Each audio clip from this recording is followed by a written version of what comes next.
Challenge para sa mga mommy at daddies ang pagpapatahan ng mga baby. Kaya naman kanya-kanya tayong diskarte ng pagpapatahan.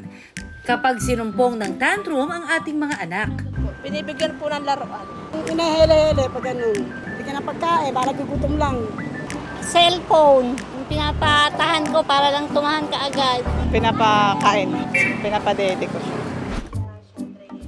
Malambing, makulit at masiglang bata raw ang 2-year-old na si Baby Camaria o mas kilala bilang Casey. Huwag lang daw hindi mapagbibigyan dahil madalas sinusumpong na ito at umiiyak. For example, sasawayin mo siya kasi naglalaro tapos nagdudumi. Ganon, sasawayin mo siya. Ang nangyayari, iiyak po siya talaga. Na bigla na lang siyang iiyak ng ganun. So, ang ginagawa na lang namin, kapag nag-aamba siya ng ganun, inaano ko na lang po, kanang kinakalma, bibigay mo na lang yung gusto. Pero ang simpleng pag-iyak ni Baby Casey, abot-abot ang nerbiyos na dala kay Mommy Seychelle. Na minsang mauntog daw kasi si Baby Casey, nag-iihit ito o yung tila wala ng boses o hangin ang lumalabas sa kanya. Kaya ang kanyang mga magulang natataranta. Nagsimula raw ito ng minsang mauntog si Baby Casey at hindi tumigil sa kaiiyak. Namutla siya, nanigas na po siya, nakaganon na po siya, tapos yung bibig niya naka-stuck lang na nakanganga. Ang pinaka-worst po, yung parang talagang nanigas, yung parang wala ng buhay. Yun po yung parang parang OA, pero yun po kasi yung nakita ko talagang yung bibig niya nangingitim na, tapos namumutla, tapos naninigas na po siya. Yun parang wala ng pag-asa. Ayon kay Dr. Chantel Sunga, isang pediatrician, ang ganitong kaso raw sa mga bata ay tinatawag na breath-holding spell. Ang breath-holding spell, sa Tagalog niyan, pag-iihit. So, yung mga bata usually nangingitim around the mouth, no? Hihinga siya, ang usually nangyayari, hinga siya ng malalim, tapos mag-exhale, ilalabas yung hininga, tapos titigil na siya huminga. For 30 to 60 seconds or less than 1 minute. Reflex o reaksyon daw ito na karaniwan sa mga bata. Reflex siya na involuntary.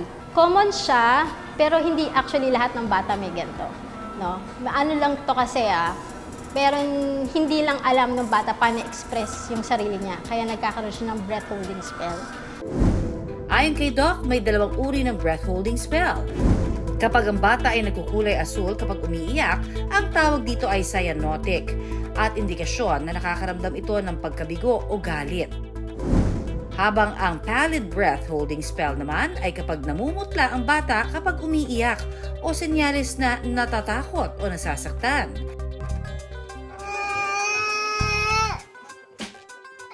Bagamat karaniwan, dapat daw kalmado at alisto pa rin ang mga magulang. Nakakatakot to makita sa isang magulang, pero kailangan lang kalmado ang magulang, hayaan mo na yung bata na matapos yung breath-holding spell. Ingatan lang na huwag masaktan, yung paligid, protektahan siya, huwag mauntog. Kapag umaatake ang pag-iihit ni Baby Casey, nakasanayan na raw ni Mommy Seychelle na kurutin ito ng marahan o kaya naman ay hinahawakan ang tiyan. Sinabi nung midwife na pisilin lang yung tiyan para bumalik yung paghinga niya. Kaya ang ginawa ko nung na-experience ko yung pinaka-worst na naranasan ko sa anak ko, kinurot-kurot ko na lang po yung binti niya para masaktan po ulit tapos umiyak. Ganun po. Umiiwas din daw sila sa matataong lugar para hindi nabibigla o natatakot si Baby Casey. Pero Doc, ano nga ba ang dapat gawin kapag nag-iihit ang mga baby? Don't panic. Be calm, protektahan yung paligid, hawakan mo lang siya, hayaan mo lang yung course ng breath-holding spell magyari. Eventually, if less than 1 minute, kailangan hihinga siya ulit. O kaya massage mo yung heart.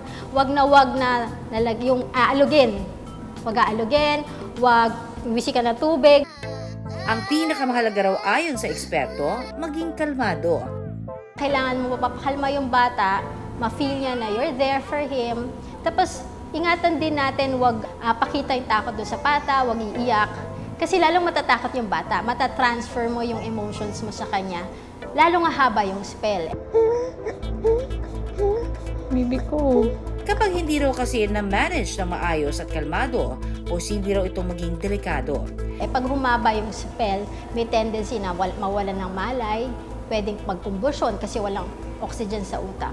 So, ang goal natin, mapakalma natin siya para huminga siya ulit. Kasi usually, ang pag-ihit, ito yung walang boses na iyak eh. So, kailangang humagod siya ulit. Sa ngayon, madalang na raw na nag-iihit si Baby Casey. Natuto na rin daw ang kanyang mga magulang kung paano i-manage ito. Simula na natuto na ako sa ganong sitwasyon niya. Iiyak pa lang siya. Binibigay ko na yung gusto para hindi na po magtuloy. Kasi natakot na po ako kasi dalawa lang po kami. Sa unang senyales pa lang ng breath-holding spell, agad na raw magpakonsulta. Mas maganda pa-check up siya sa pediatrician niya para mabigyan siya ng tamang instructions kung paano, anong i-expect sa mga batang ganito. Kasi pwedeng sa isang araw, several times mangyari to. So, kailangan yung magulang muna ang tuturuan. And then, it follows, kasi kung kalmado si mommy, mapapakalma din niya yung anak niya. So, eventually, pag na-comfort mo yung bata, alam mo, kunwari, anxiety, tatakot siya, ma-alleviate niya yung takot. Huwag agad matataranta dahil posibleng matakot din ang mga bata. Mainam pa rin maging maalam sa pag-aalaga ng ating mga baby. Para lagi tayong ready at worry-free.